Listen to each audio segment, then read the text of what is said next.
Good morning, YouTube family and friends. Today is Saturday, December 7th, 2024, and it's week 37 results of being back on Mounjaro. I'm gonna spend this video talking about the elephant in the room. I don't know what you want to call it. It's time for me to start thinking seriously about how I want to proceed in my journey with all my medical issues. Just a quick recap. I'm a type 2 diabetic. I have non-alcoholic fatty liver disease, which turned into liver cirrhosis about 5 years ago. At least that's when I was diagnosed that it turned into liver cirrhosis. And I was diagnosed back in July of 2024 of this year with generalized myasthenia gravis, which is an autoimmune disease that affects pretty much your voluntary muscles. And I've been dealing with the treatment for the gMG while at the same time trying to keep my liver good.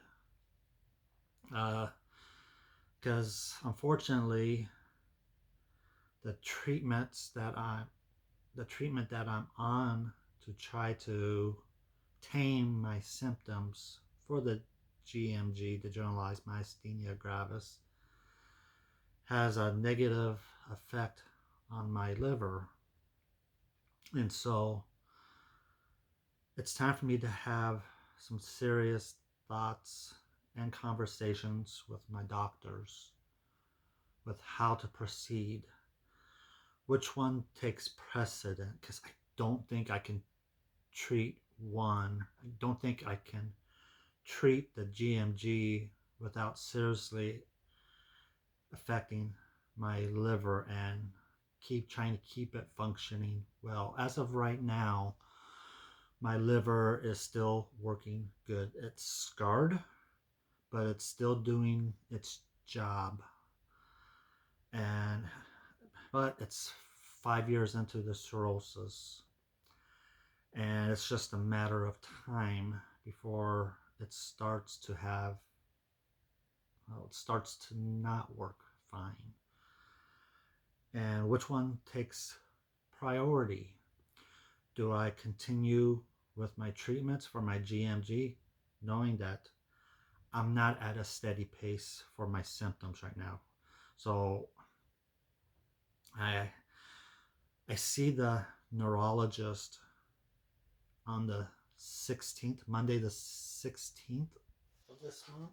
Yeah, 16th of this month. And I know I'm on the 20 milligrams of the prednisone, which is a steroid. And I'm also on the pyridostigmide. Kind of like it's Mestinone pretty much. And that's the short-term relief of symptoms. I take it 3 times a day. I'm just on a small dose of that too. But the steroid, even though 20 milligrams is considered a moderate dose. It's not a high dose, but it's not low anymore. But I've been on that dose for 4 weeks now. 3 weeks, 4 weeks, I forget. And my symptoms haven't leveled off. The only symptoms that have leveled off and have improved a little bit are my eyes. The ptosis, the droopiness of my eyelids has improved.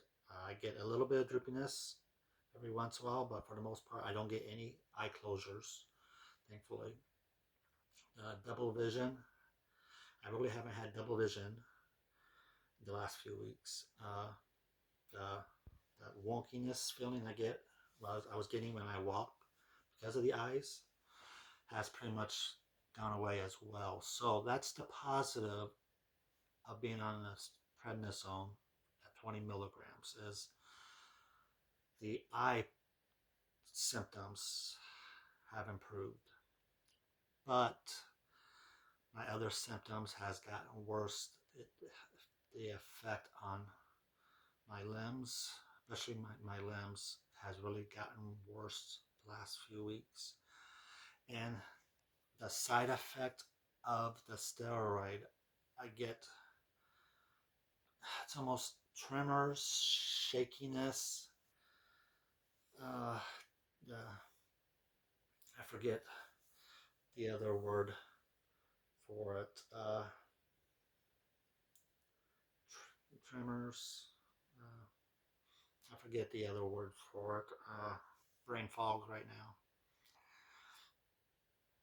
But anyway, so it's mainly in my arms, chest, shoulders, torso. It's like an internal shakiness. It's unsteady, and it's and in my legs. The last few days especially, I'm shaky. I'm unsteady when I walk. It's like if I stand up, I can't stand up all the way. I can't get my legs to straighten out, or I can, but it just takes me a few steps. It's like I can't push myself all the way up to stand up. And a lot of times when I go to stand up, I have to put my arms on something. I'm shaky right now. I just woke up. All I've done so far is taking a shower, folks. So I haven't asserted myself, unless you consider taking a shower asserting yourself. A lot of times when I stand up, I have to go like this and look at my right arm. I, that just makes me worse. I have to give it a few minutes to settle back down. So it's yeah, I don't know if the tremors are from the muscle fatigue. I shouldn't have muscle fatigue right now because I just woke up, even though I'm not sleeping well at all. But I don't want to get off tangent. But the internal earthquakes, I call them the internal earthquakes, tremors that I'm feeling is crazy. But that can also be the side effect of the steroid. I'm only at 20 milligrams. And so if I know I'm going to have to go up on it, but the more I go up on a steroid, the more effect it can have on my A1C for my diabetes and weight gain. Uh, so which one? I had some blood work. The doctor had me do blood work this last week because of my symptoms increasing and the fall that I took.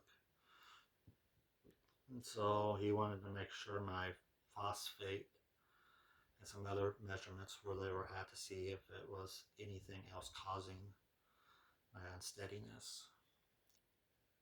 Phosphate came back a little low, so he told me not low enough to where it should have an effect on me, but he said I should follow up with my primary to make sure. But it's low, but it's not oh my god low. As well as some of the other blood work. I'm trying to remember off memory. I'm sorry, I should have wrote this down. Oh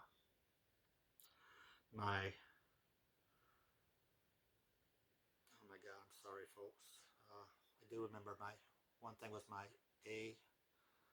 ALT or AST, one of the liver enzymes blood work, because he ran a panel, and so that was part of it.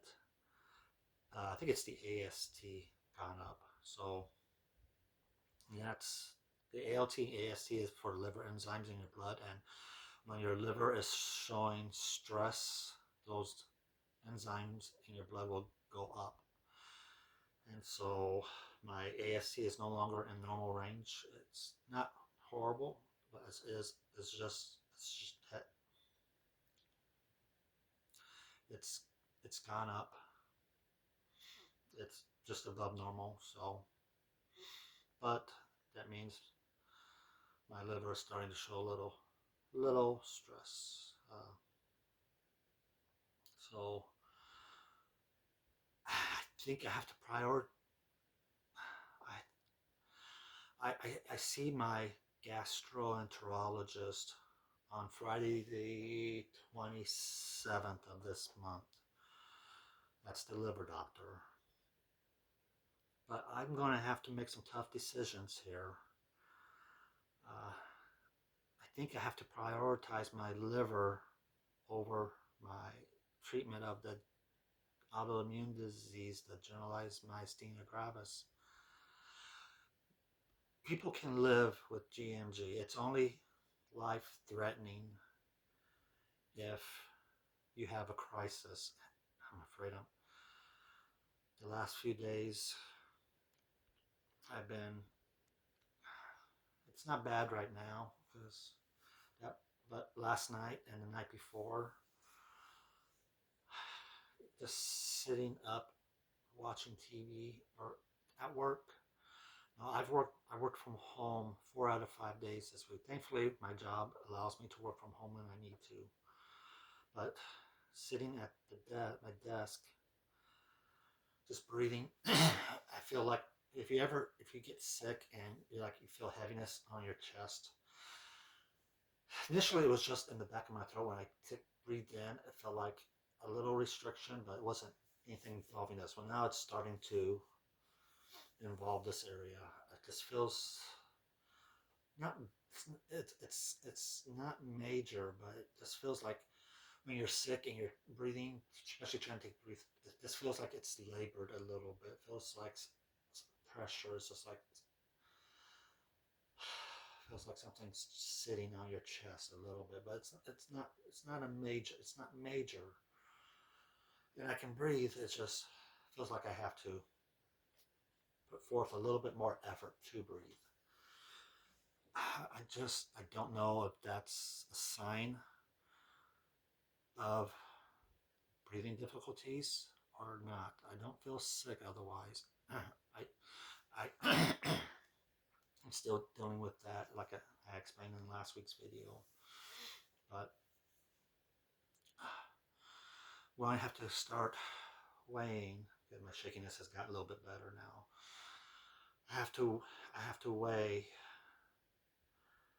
priority of continuing to increase my dose of my steroid and probably the pyridostigmine, the methanol, to try to get my symptoms to go down and to be steady, and then try to get them to go down, knowing that that can increase the possibility of hurting my liver more.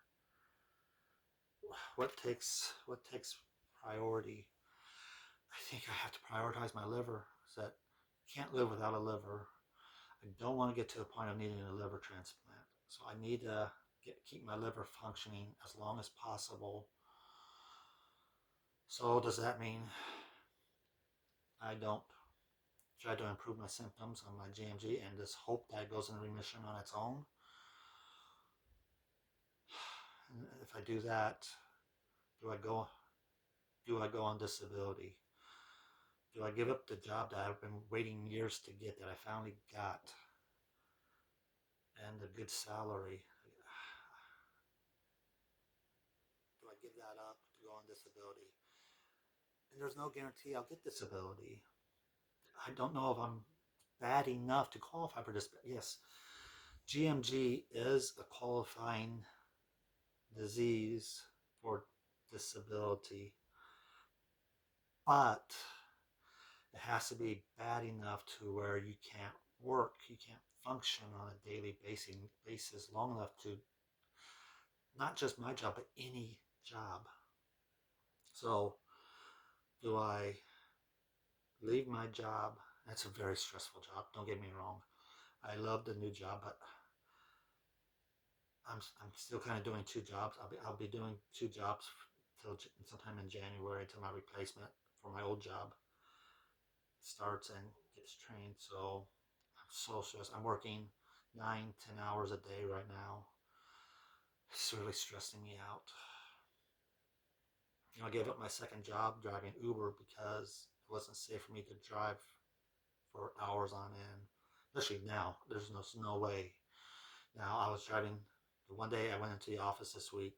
As I was pulling into the garage, I started to get a muscle spasm in my thigh and my right leg as I was pressing on the pedal, and I get spasms all the time, little spasms in areas, especially my shoulder.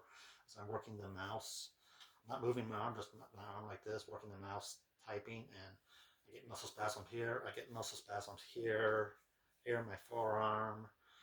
I get muscle spasms here. You can just see the tendon muscle, whatever it is, just spasming right here. You can see it through the skin.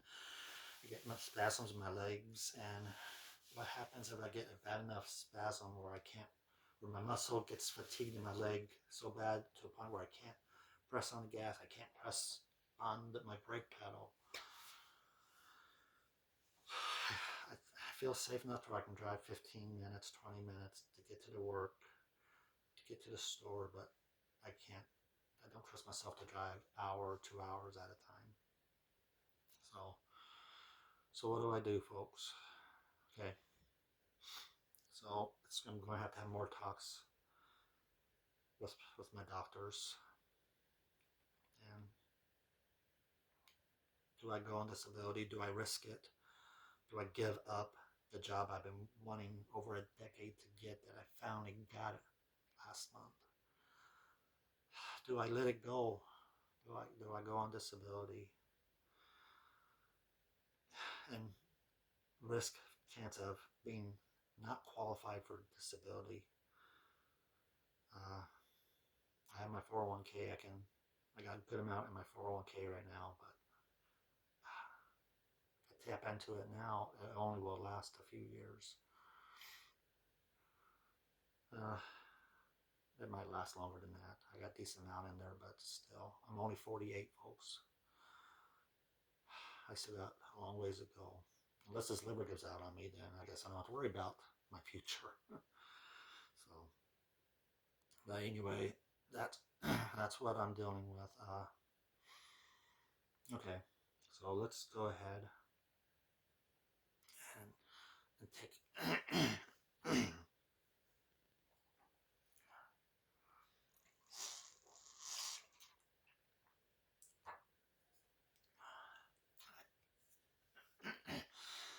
I can still swallow fine. I do feel like I have to. I still get that mucusy stuff in the back of my throat afterwards. So I do it when I do swallow. I feel like I have to make extra effort because it's like a little, not pain, but it's hard to explain when I swallow. I feel like I have to put extra effort into it.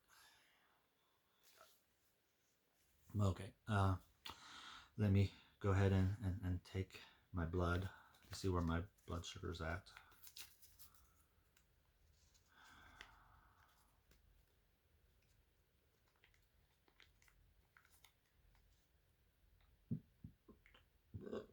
Excuse me.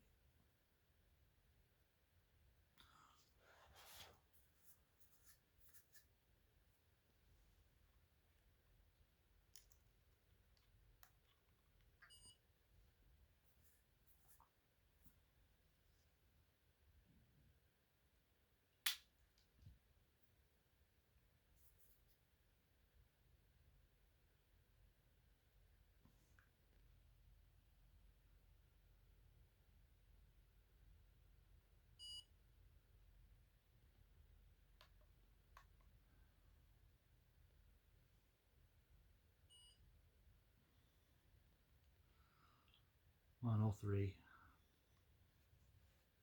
Darn it. I know that's not bad, but it was better. Last week it was 92. This week it's 103. I thought being on the higher dose of Mounjaro was helping it out, and because it was at 92 last week. So I haven't had anything to eat yet this morning, so that's a fasting number 103. Goes to show you maybe Mounjaro being on a higher dose is helping my appetite, and my sweet cravings has drastically reduced. Thank God. I'm not eating nearly as much. I still have cravings, but they're not as bad. My sweet intake went down drastically this week. Oh my God. I'm not kidding you. I didn't have a Blue Bunny uh, Sunday cone at all this week. So it's so my weight. My weight this week. Let me get into that. Last week I weighed in at 238, which was a 2-pound weight loss for last week.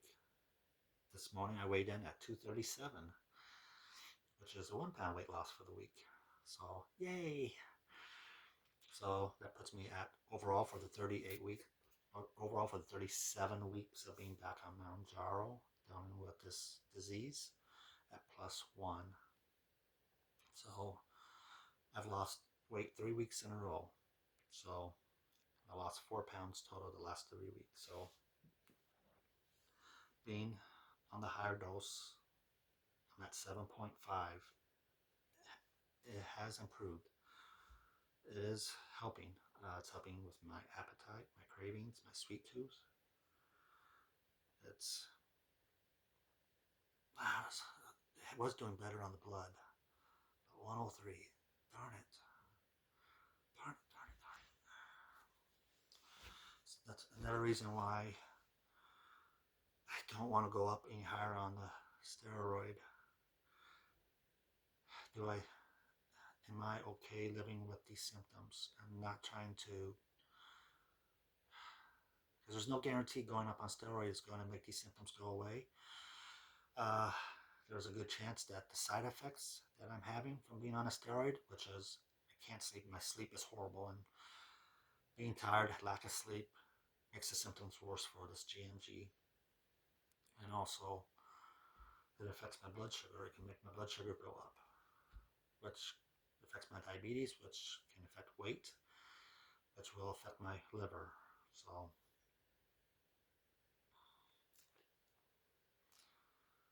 I don't want to go on disability.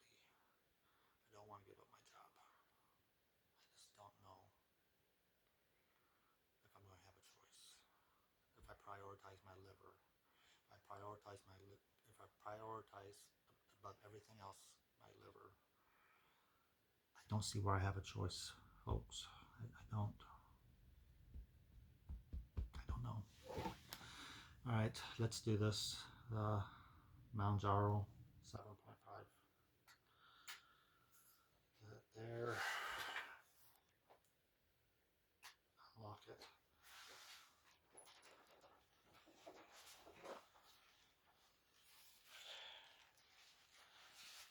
Okay.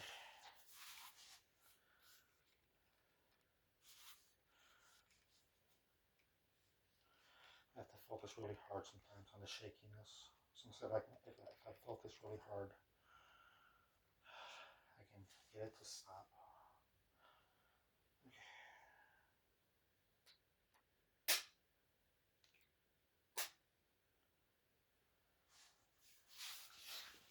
All right. There's my shot for the week. I don't think I have anything else for you. Oh wow, 24 minutes. If you lasted this long watching this video, I appreciate you. Yeah, if you would hit that like button, and if you haven't subscribed, and if you want to follow me on my journeys of being diabetic, of having liver cirrhosis, from non-alcoholic fatty liver disease, and my journey on autoimmune disease, the generalized myasthenia gravis, go ahead and hit the subscribe button. Feel free to share my videos. Yeah, and we'll see we'll see what the future holds. Yeah, we'll see. It'll be interesting to see how this next week goes. As I don't see the neurologist until the 16th, so I have not this Monday, but the following Monday. So yeah, I won't have any updates for you on the doctor unless something changes where I have to see him. So, all right, enjoy life, live your life to the fullest. Don't work yourself to death because you just don't know when crap happens. So, all right, love you all.